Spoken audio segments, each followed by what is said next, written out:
They found the first note pinned to a child's pillow. It said, "I warned you. The next will be taken." By dawn, 12-year-old Clara Wren was gone. No forced window. No footprints in the frost. Just an empty bed and that single scrap of paper. For almost 50 years, Thornfield Boarding School stood as a monument to privilege. A vast Gothic manor tucked behind iron gates, with polished brass plaques and rows of obedient children. Parents paid fortunes to send their sons and daughters there, to shape them into the perfect heirs. But they didn't know that in the East Wing, Miss Abernathy was teaching her own private lessons. She came to Thornfield in 1892, tall, severe, with a voice as cold as the marble corridors. No one ever learned much about her past, not even the headmaster who hired her. At first, her discipline seemed ordinary, strict but effective. Children were quieter in her presence, careful, afraid, and over time, fear became something darker. When Clara disappeared, Miss Abernathy was the first to suggest she had simply run away.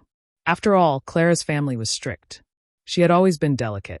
But Clara's closest friend, a small, pale girl named Ruth, told a different story.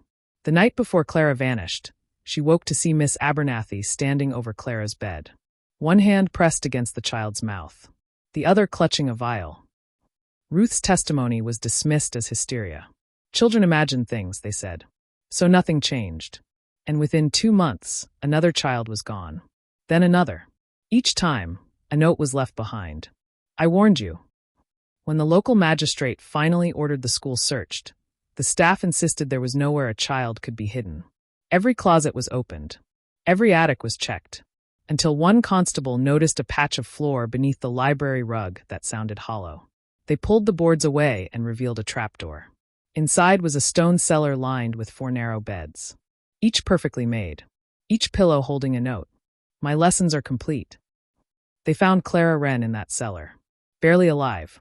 She whispered only one thing before she was carried away. She said we had to be quiet. Forever. Miss Abernathy did not resist arrest. She did not weep. She only turned to the watching children and spoke with that same icy calm.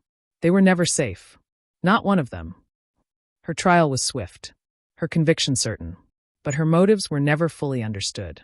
Some claimed she was driven by madness. Others believed she thought she was saving the children from their families. To this day, no one knows how many others she took in the decades before Thornfield. And if you stand outside the ruins of that school, they say you can still hear a woman's voice echoing in the dark halls. Be still. Be still. Subscribe to Across Time and Crime to uncover more true stories that history tried to forget.